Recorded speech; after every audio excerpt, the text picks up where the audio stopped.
কাপড় টাপড় একটু ঠিক করেন, আমরা আপনার কাছে এসেছি।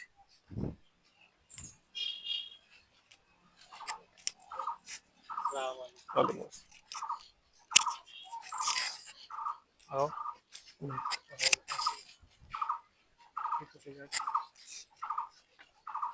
আসসালামু আলাইকুম। ভালো আছেন আন্টি? আছে আল্লাহর রহমতে। দেখি খাওয়া দাওয়া কি করছেন সকালে? সকালে কি খাবো, কি খাওয়াবো, এমনি বেড়িয়ে বেড়াই। কিছু খাননি সকালে? দেখি কি ছবি এটা, তুলবে। হ্যাঁ হ্যাঁ, একটু এখানে এটা দিয়ে। সকালে কি খাইছেন? এমনি আমার সবগুলো একটু খেয়েছি। বাজারে বোন বেটাকে লাগছে হাফ কেজি গরু গোস দিয়ে গেছে। দিয়ে গেছিল। তো যাই হোক, আমি ওনার কাহিনীটা যে একটু ছোট্ট করে বলি। তো আমি এখানে একটা কোনো একটা কাজে এসেছিলাম, তো ওনার কেউ নাই, ওনার আমার সমান একটা ছেলে ছিল। 20 বছরের ছেলে আমার, ইন্টার বা 3 মাসের ছেলেটা পেটে আমার খুব ফকিত্তর আছে। ডাক্তার দেখে আমাকে কিছু বলেনি, ওই আপনি বুঝে নিয়েছেন। ডাক্তার দেখাচ্ছিল, ওখানে মারা গেছে। মাল বেচতে গেছিল, হরেক মাল যেগুলো বিক্রি করে ওগুলো বেচতে গেছিল, একবার পরীক্ষা দিয়েছিল ইন্টার, আর একবার দিতে পারিনি। দিয়ে মারা গেছে ওখানে। তো যাই হোক, ওটাই ছিল ওনার শেষ সম্বল, ইনকামের আর কি। পরবর্তীতে মানে ওনার স্বামী ওনার আগেই মারা গেছে। 3 মাসের পেটে আমার হারুন তখন হ্যাঁ, মেরেছে। যে ছেলেটা মারা গেছে ওনার, ওই ছেলেটা যখন পেটে তখনই ওনার স্বামীটা মারা যায়। তিলে তিলে ওই ছেলেটাকে মানুষ করে।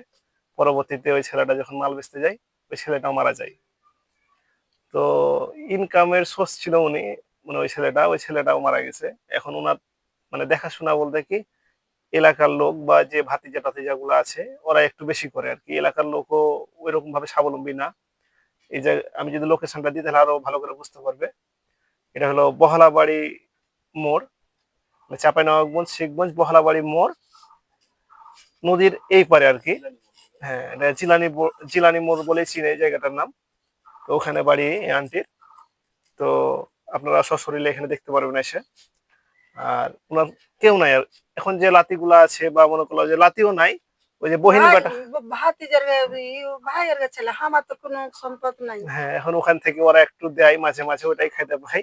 মানে ঈদ উপলক্ষে যেটুকু দিয়েছে ওটুকু খেয়েছে, হয়তো এই কাপড়টাও ওরাই দিয়েছে, দাওয়াত দিয়েছে এটা। দেওয়া দিয়েছে। তো এখন তো আর অন্য সময় দেয় না, ঈদ উপলক্ষে হয়তো দিয়েছে। এটা ঠিক কথা তো বলছে। কেউ নাই, খাইতেও পাই না। আমি যতদূর জানি, আমি উনি ওভাবে খাবার দাবারও যদি আরো পরিবেশটা দেখে তাহলে আরো ভালো করে বুঝতে পারবেন।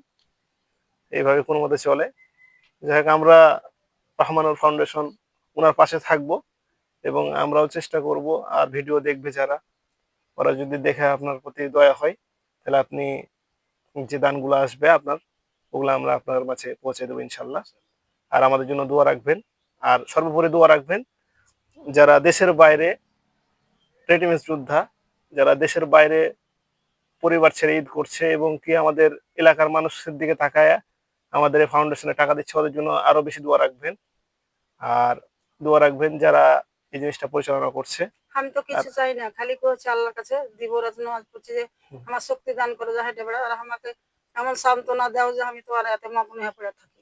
এই দুটা কথা আমার আর কিছু না। ঠিক আছে, তো আমাদের জন্য দোয়া রাখবেন, আর সর্বোপরি সবার জন্য দোয়া রাখবেন।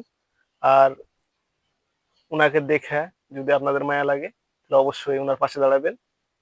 আমরা এই বলে আমাদের সংক্ষিপ্ত কথা শেষ করছি। আসসালামু আলাইকুম।